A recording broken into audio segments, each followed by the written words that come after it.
Hi, everyone. Welcome to our webinar on anxiety. Thank you for joining us. We're so happy that you're here. Before I introduce our guests, I just want to encourage everyone to stay we have a 2-question survey at the end. We'd love to hear your feedback. This webinar was created with you in mind, and we want it to be relevant for you. So let us know what you think. And now I'll introduce our guest. We're really excited to have Summer Forlenza. She's a therapist, and another little known fact was she was a movie theater employee at one time, which we love. She has 115,000 followers on Instagram. We love her content, and we're so excited that she's here. Summer, take it away. Awesome. Hi, everybody. I was so pleased when you all invited me to come and talk about anxiety today. I'm going to share with you a little bit about just some basics on anxiety so we can kind of be speaking the same language. You can understand what anxiety is and how it shows up. And then I really want to hear your questions. So you should see a question box on your screen somewhere. It's totally anonymous. Ask away. If you have any questions, like you have a licensed therapist here, happy to answer. So please take a moment. And if you have any questions, put them in that question box and we will get to them. But first, let me share with you just a little bit about anxiety, what it is, and what is happening when we're feeling anxious. So again, question box, pop your questions in there for me. So really quickly, who am I? My name's Summer Forlenza. I'm a therapist in private practice in Southern California. I specialize in trauma recovery, and a lot of trauma is anxiety. And anxiety shows up a lot with people who have experienced really hard things. And I think a lot of us have had that experience over the past couple years. I also write and create content on Instagram. You can check me out there, Summer the Therapist, if you're interested, no pressure. And why do I know what I'm talking about? I have a master's degree in clinical psychology from Pepperdine University. I've been a practicing therapist for 5 years now, and I have experience working at higher levels of care, so in the hospital setting and residential settings with anxiety, eating disorders, trauma, stuff like that. All right, let's talk about what anxiety actually is. So anxiety is a natural response that occurs in your brain and your body in response to something that your brain perceives as a threat. So this can be either physical or emotional. One of the things I think is really helpful to understand about how our brain works is that our brain does not differentiate between physical and emotional pain. It shows up in the same place in our brain. So if we're afraid that somebody's going to say something mean to us, our brain is going to feel that fear in the same way as we're afraid that this person's going to hit us, right? Because that pain is registered in the same way. So your body and your brain feel that you're under some sort of threat, and it's going to release this flood of stress hormones. So cortisol and adrenaline, those stress hormones are there to help you, is the idea, right? To either run away from the thing that's going to hurt you, fight it off, or hide from it. So that's what's happening when you're experiencing anxiety. Your body is putting you into fight or flight mode because it thinks, hey, I'm under threat. I need to protect myself from this. That works really well when you're actually under a threat. It doesn't work very well when the things that are perceived as threatening by your brain are everyday things that you're experiencing all the time, right? That's where we can find ourselves really stuck in a place of anxiety consistently. How does anxiety actually show up? What are some of the symptoms that we'll experience? The first thing I want to make sure is really clear is that it's really different for everybody. It's such a unique experience, but we can generally categorize it in a few ways.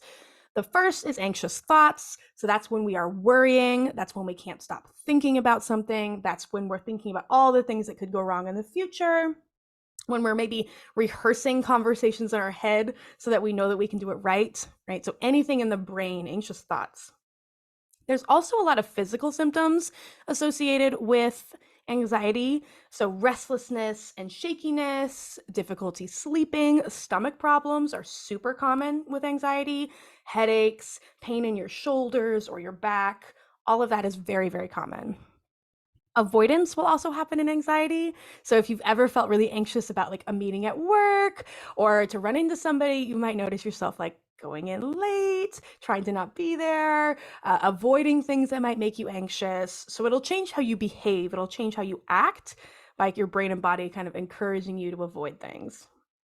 And the last thing, well, not the last, but another is the emotional component of anxiety. And that's those emotions of I'm feeling afraid, I'm worried, I have this sense of dread with me, right? So we have our thoughts, symptoms in the body, what we're doing, avoiding stuff, and the emotional component, all of those feelings connected to anxiety.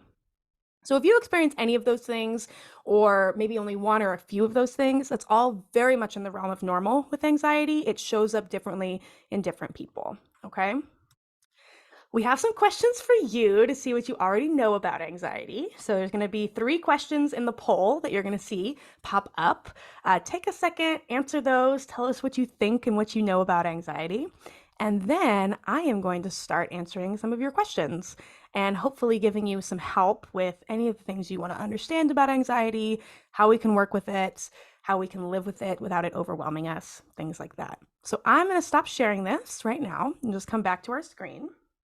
And again, you should have some poll questions up there, and you can answer them. So I'll be so curious. Should I read them? Let me read them to you. So, true or false? Because individuals who suffer from anxiety often struggle to stay in the present moment, it often makes them forgetful. Is that true or false? You might be familiar with this experience if you're a person with anxiety. And you might be like, oh, yeah, that happens to me. Very common. I'm not allowed to vote, but take a couple seconds, tell us what you think. Be curious. And again, as you're coming up with questions, you can drop them in that Q&A box. True. This is actually very true. So one of the things when we're worrying a lot and we're thinking about what's going to happen in the future, that's that piece here where it says we struggle to stay in the present. So a lot of times people with anxiety are living in their heads all the time. They're just up here. And that makes it difficult to remember things, stay in touch with what's happening around you. So forgetfulness is very common for folks with anxiety. Got 2 more for you. Which of these can help manage anxiety? Exercise, sleeping all day, safe connections with family or friends, or both 1 and 3? What do you think? And I see we have a couple questions popping in, which is great. So how can we help manage anxiety? This is something that often people want to know about, so please ask questions about managing anxiety because I have lots of tips and tricks in my tool bag. I'll be curious what you all make of this. Ooh, good questions already in there. Be curious what you guys think. Yeah. So you guys figured out sleeping all day, not the best for anxiety, but exercise and safe connections with friends and family. One thing I like to clarify about the exercise piece is that it doesn't matter if you're doing anything intense that's making you like sweat, like that does not matter when it comes to anxiety management. All that matters is that you're moving a little bit. So walking is great, stretching is great, things that are simple and easy and hopefully enjoyable for you tend to be the best. So you don't have to be out there running miles or lifting really heavy to experience the benefit of that. Ooh, good questions. Oh, we have one more question. Let's see where it went. All right, what are some common signs of anxiety? And you can click any of these, right? So more than one is totally fine. Be curious what you all think. We've got a few questions in there. I'm excited about them.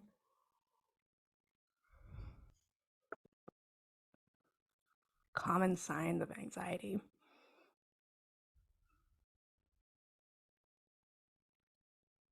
Well, noticing as I'm looking at this list that some of these are in our brain, right? We're worrying.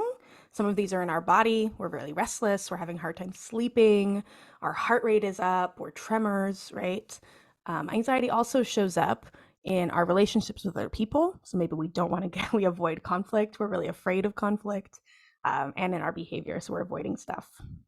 Beautiful. You guys got it. All of the above are definitely signs of anxiety. Very common also. In my work, I see this all the time with people, especially sleep. That gets really impacted and then impacts everything else. Beautiful work. Thank you for engaging with our poll questions. Let's start to take some of the questions over here. So I'm going to start with this one right here. This says, sometimes I wake up feeling anxious about nothing in particular. So you just wake up in the morning and you're feeling anxious. Is there a difference between feeling anxious over something specific and general anxiety? And the answer is yes, there is a difference. So sometimes we experience anxiety in response to a particular trigger. So there's a specific, like a lot of times, a meeting at work. I've used that example a couple times. If you're like having like a midnight showing. I know I used to love those, but it's also hard because you're up really late. So you have a midnight premiere that's coming out. Maybe you get anxious about something like that. Maybe it's a specific person in your life or a specific place that really brings up anxiety for you. That is different experience than just kind of waking up and generally feeling anxious throughout your day. So and when I'm working with clients who are experiencing anxiety, we would treat those things differently. So if you're someone who's experiencing kind of chronic, all the time anxiety, you're waking up in the morning already feeling anxious, that's where I want to get really curious with you about, are there places where we can start to implement routines that are going to help bring this down? Our anxiety is going up and up and up all the time because we live in a very chaotic world. There's lots of things happening. There's a lot of uncertainty. And so it's really, actually, I think very common right now. It's on the rise that people are feeling just generally anxious. And that's where we want to get curious. Are there things I can be doing in the morning, after work, during work? Can I be prioritizing spending more time with people who love me, who I feel good around? We want to be thinking about, how can I up my self-care that's going to help bring the anxiety in my body down?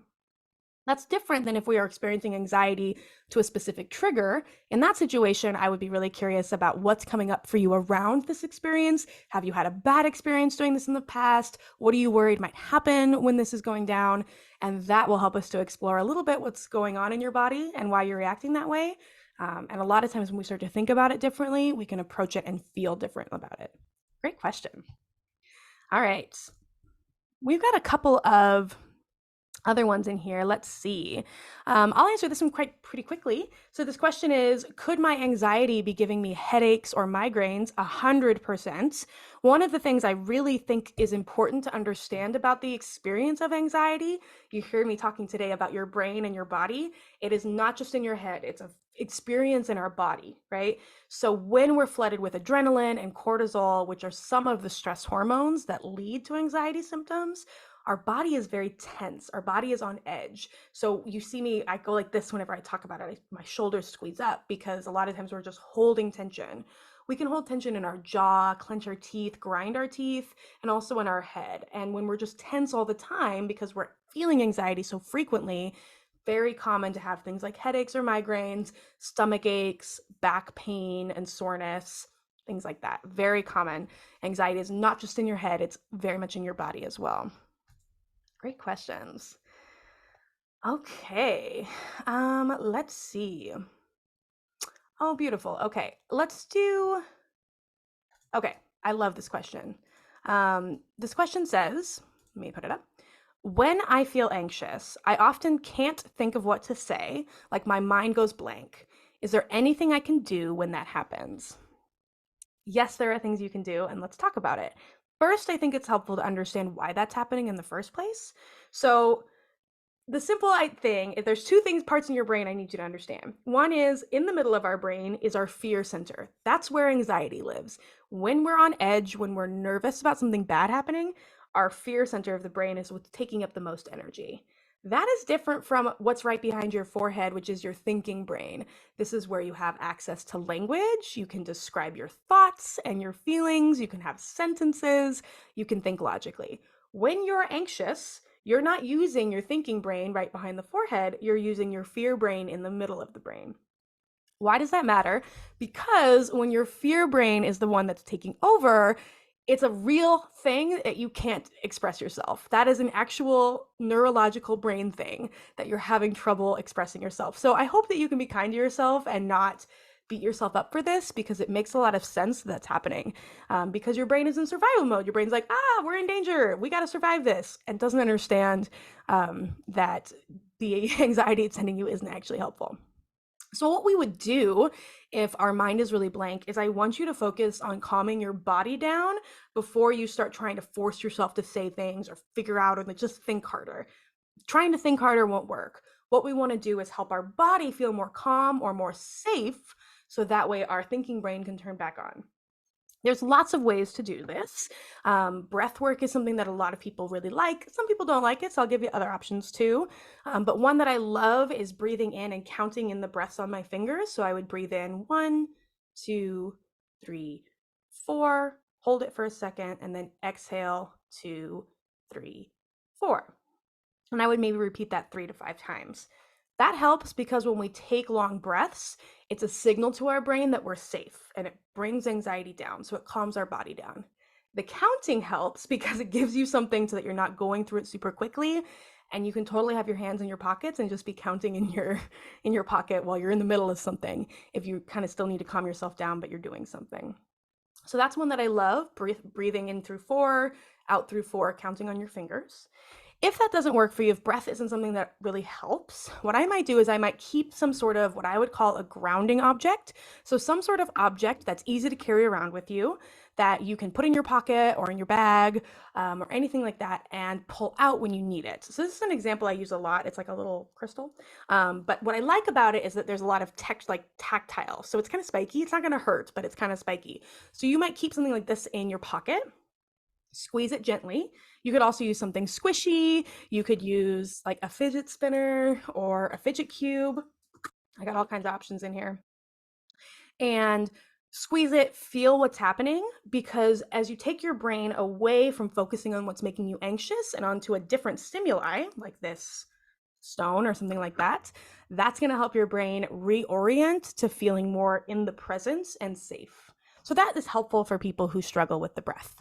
So basically, in summation, you want to calm your body down before you start trying to use your brain differently, because as long as your body is feeling anxious, it is going to be difficult to come up with language.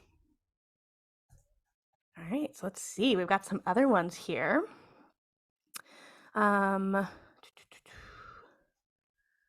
Okay, I want to answer this one right now. You guys have a lot of really good questions. I am an emotional eater. What is it about anxiety that leads some people to food, particularly junk food? So it is actually very common for people to turn to foods that are very stimulating when they're feeling anxious. That's for a few reasons. The first is that when you're anxious all the time, we're not very present in the moment. We're living in our head, so we're having a hard time being in the moment. When that is happening, we kind of want to be present, right? We want to be present. We might not be thinking about it this way, articulating it that way to ourselves, but there's this desire to be more in the moment, in our body, and what's happening. When we eat foods that are very salty or sweet or sour or crunchy, and a lot of, really indulgent foods are like that, that will often kind of help us feel more present. So even if we're not thinking about it this way, that's one of the reasons why it's very, very common for people to turn to salty, sweet, crunchy, sour foods when they're anxious. There's also something to be said for when we are activating, this is going to sound weird, but bear with me. When we are activating the saliva response in our mouth, that's also a trigger for our brain to calm down. So one of the things that happens when we're anxious, and remember when we're anxious, we're in fight or flight, is our digestive system stops working. That's happening because our body only cares about us surviving in that moment. And it says, you're under threat, you gotta survive. Whether or not you digest what you ate earlier, it doesn't matter at all to whether or not you're gonna survive this threat. So when we start to stimulate saliva in our mouth, it tells our brain, oh, okay, we're digesting, we're eating, I think we're probably safe. We can bring those chemicals down. We don't need to be on edge.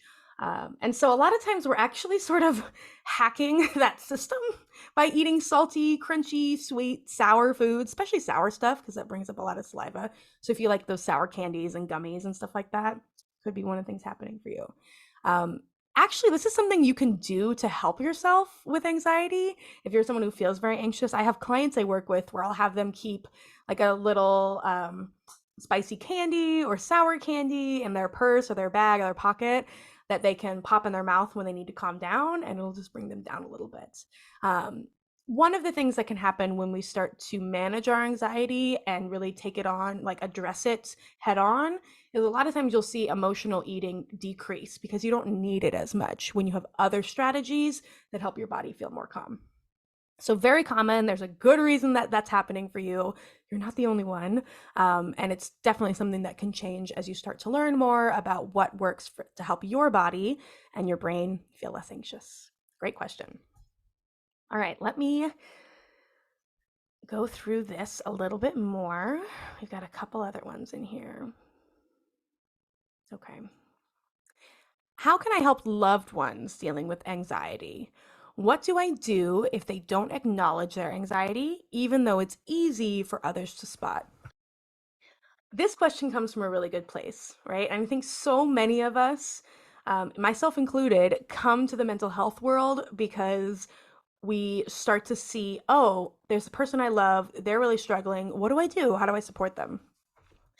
One of the things that's really important to stay grounded in is that we don't have the power to change or control other people.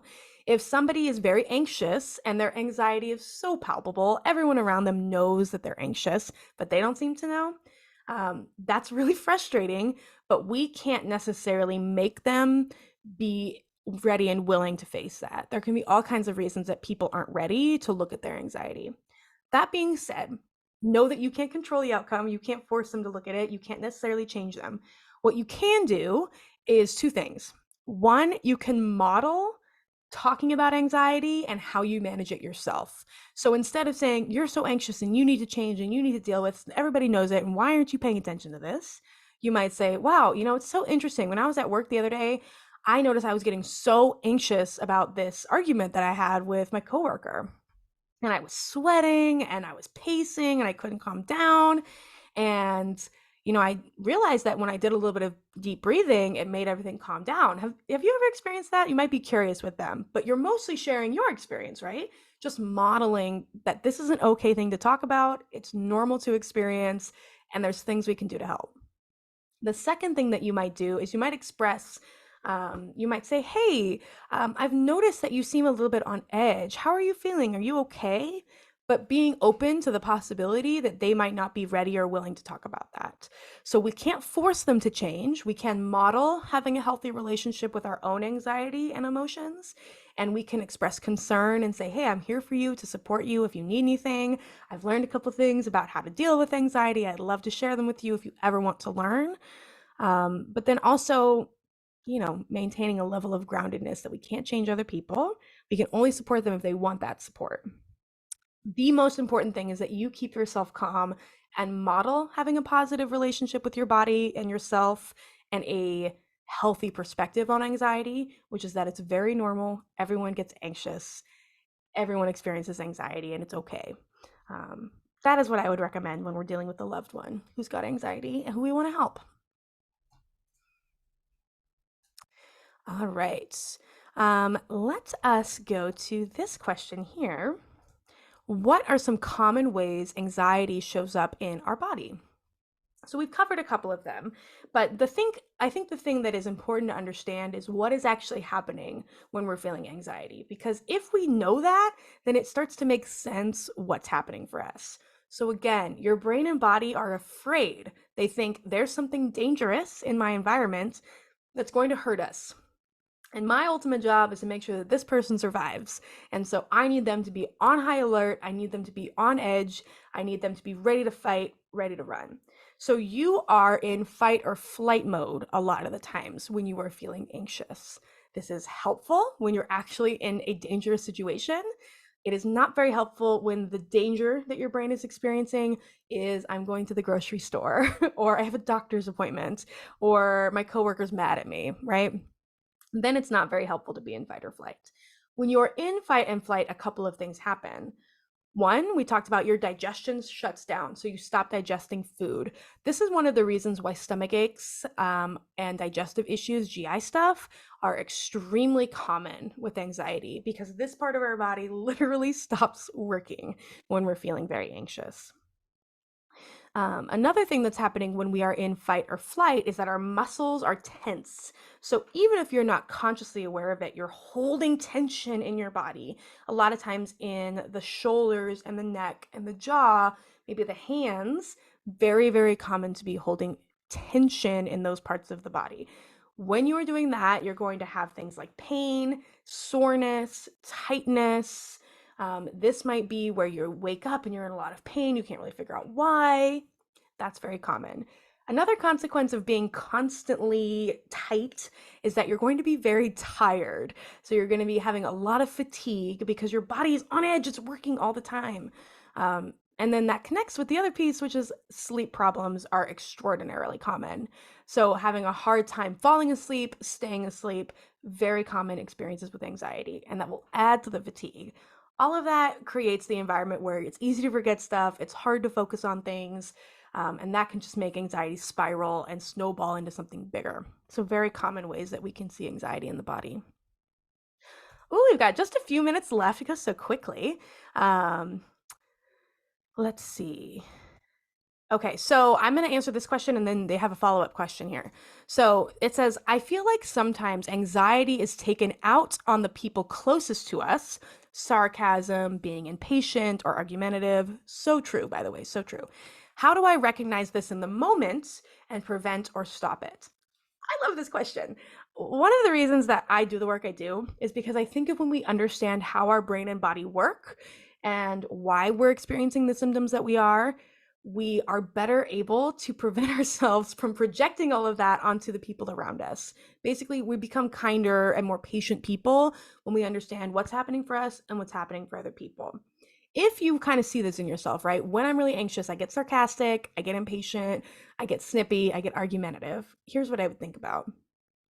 The first thing I want you to do is start to notice what are the signs that anxiety is showing up for me. And this is going to be different for everybody. I particularly would be curious about what happens in your body when you're anxious. You know, a lot of times people will be jiggling their leg a lot. You know, you'll see that people be bouncing their leg. Maybe people are pacing. Maybe people are cracking their knuckles. People are having a hard time sitting still. Their heart rate is up. Get curious. Start to notice, how does my body express anxiety? That matters because your body is going to express anxiety before your brain knows that you're anxious. So before you're able to think, I'm anxious, your body is going to show it to you. Once you are aware that anxiety is with you, that is your sign to say, okay, when I'm feeling anxious, I know that I'm likely to get sarcastic and argumentative. If it's the kind of environment where you are able to do this, if you're with safe people who understand you, you might say, hey, I'm feeling really anxious right now, and a part of me wants to get really sarcastic with you. I'm going to do my best not to. If you can be patient with me, that would help. Like, communicate to them that anxiety is something that you're experiencing and ask them for their help in staying calm, or just let them know, I'm going to do my best. I'm feeling on edge right now. I also want you to start thinking about and practicing different anxiety management techniques, breath, a grounding object. There's movement techniques we can do. If you check out my Instagram, I have like a bajillion of these described on there, or, you know, we can talk more about it there. But you can start to experiment with what works for you in the moment when you're feeling very anxious. Another one that I love, I'll give this to you really quick, and then we're going to close up in a minute. But another one I love that usually we can access at the movie theater if you're at work because we have the drink machines is drinking something cold. So ice water actually is another trigger to our brain that we are safe and it calms us down. So maybe you'll have something cold that you're going to hold, you'll drink some ice water, you'll have a grounding object, you'll take a couple deep breaths, and you'll communicate with the person that you're with what you're experiencing. That way they have an understanding of what's happening. I love that question. Thank you for asking it. Alrighty, friends. We got more questions in here, but we are at about time. It is 12:29, and I want to be respectful of your time because I know you have other things to do. I'm going to keep hanging out for a few minutes, and I think Samantha is going to come on. And I believe you guys have a survey. Oh, you're muted, Samantha. Go ahead and unmute. Yeah. Thank you. Yes, we do. We have a 2-question survey. So when you log out, Zoom will send it to you. And we would love to hear feedback. We want to hear what you think about the webinars. We also want to think about, you know, like future topics you want to hear. So And I'm just going to officially thank you, Summer. That was really great. I love what you said about the more we know, we can become kinder and compassionate. And I just wanted to add to ourselves as well, right? Like Yes. it goes both ways. We can be kinder to those around us and to ourselves. So thank you Mhm. so much. This was really perfect. Oh, thank you for inviting me. I love talking about this stuff if you can't tell. And I'm so Great. glad that I got the opportunity to answer some questions you guys have. Um, yeah, we need to have more access to this knowledge. So I'm glad I got to be a part of that. Absolutely. That's exactly what we think, and that's what we're here to do. So we hope you Yay. can come back and join us again. Would love that. Thank you all so much for being here and for your great questions. These were great. All right. Bye, everyone. Bye, guys.